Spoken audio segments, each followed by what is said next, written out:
A ceremony was held at Springfield's City Hall last month to remember a group of courageous veterans who served in America's wars with honor, despite being a segregated unit.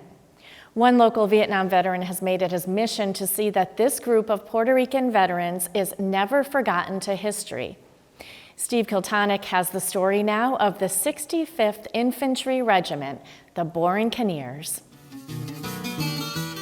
They were members of the U.S. 65th Infantry Regiment, otherwise known as Los Borinqueneers.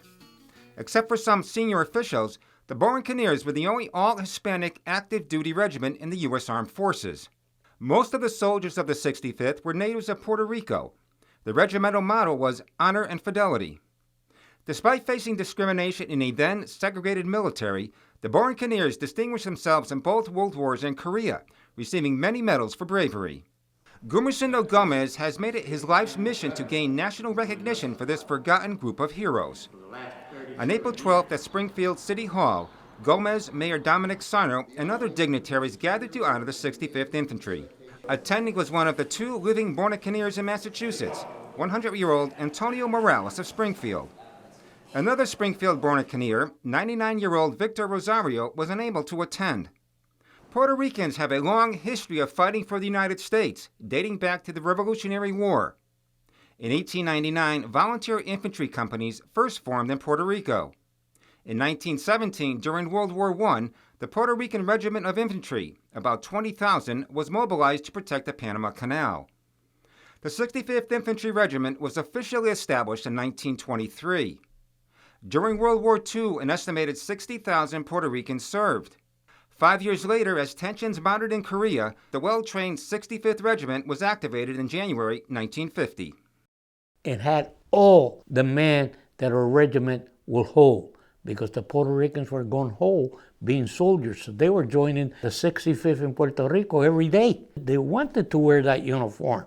While aboard the transport ship on their way to Korea, the 65th took the name Borinqueneer, a Taino-Indian name for Puerto Rico. When they got to Korea, they had no winter gear whatsoever. All they had was their summer fatigues. So these guys, for those 3 months, they froze. Upon arriving, the 65th, with Springfield's Rosario leading a fixed bayonet charge, captured 2 strategic hills from the Chinese. In the war's first major battle, the 65th fought off the Chinese who had surrounded the 1st Marine Division at the Chosin Reservoir, creating a corridor for them to withdraw. About 20,000 Puerto Ricans served with valor in Korea. Borinqueneers received the Medal of Honor, 9 Distinguished Service Crosses, 250 Silver Stars, hundreds of Bronze Stars, and thousands of Purple Hearts. The seed for Gomez's devotion to the Borinqueneers was planted at the age of 5. My godfather and my father, both of them were Borinqueneers. I saw my father and my padrino, my godfather, in their uniform, short, coming back. Gomez learned that the men of the 65th Regiment were not in the military annals. This country had turned their backs on us, not realizing how much blood we have given to this country. At his home, 3rd Sergeant Antonio Morales, with Gomez translating, spoke about his service with the Army's 3rd Battalion in North Africa, Italy, and France during the Second World War. I was an infantryman.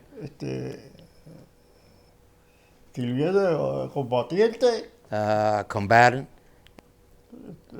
And I just followed the orders of my superiors to do the job that I was required to do. Morales' job was to capture enemy pillboxes from the Nazis. In France, he was sent to the 3rd Army's Central Command to guard General George Patton. I was very close to the general because we guarded his headquarters.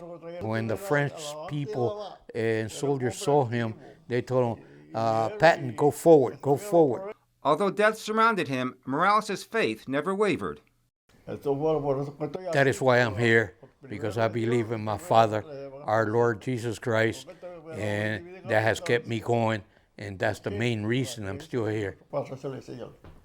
Morales was decorated with 3 Bronze Stars and the World War II Victory Medal, among others. I'm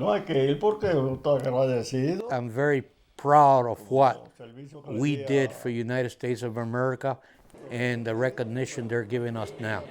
Gomez enlisted for Vietnam in 1967 at 18 and served a tour with the 196th Light Infantry Brigade. He attained the rank of Sergeant First Class and went on to a 20-year career in the Army. Gomez said his faith, courtesy of his mother, helped him survive. My family in Puerto Rico were Catholics. And my mom, before I left, she gave me a prayer, a written prayer. And I said, son, read this prayer every morning. In 1987, Gomez helped establish the Puerto Rican Veterans Association in Springfield, which later became the Bilingual Veterans Outreach Center. His office walls are decorated with photos, plaques, and citations from decades spent fighting to get recognition for the Borinqueneers. In 2016, President Obama awarded the Congressional Gold Medal to the 65th. In 2018, Gomez was instrumental in getting the city of Springfield to rename a section of Main Street in the Hispanic North End 65th Infantry Way. And in 2021, Congress designated April 13th National Borinqueneers Day. This marks the fourth year the 65th has been honored in Springfield. The highlight is the raising of the Puerto Rican flag outside City Hall. Gomez played the Borinqueneer March, which brought tears to Morales now 80 years after his service.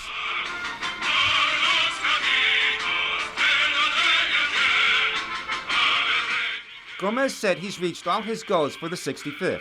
His only wish is that future generations of Puerto Ricans remember the Borinqueneers, especially those who gave the ultimate sacrifice. We're not here for free. We pay a price, and that price was paid by blood. Thanks to veterans like Gomez, the Borinqueneers are no longer lost to the pages of history. For Real to Real, I'm Steve Kiltonic.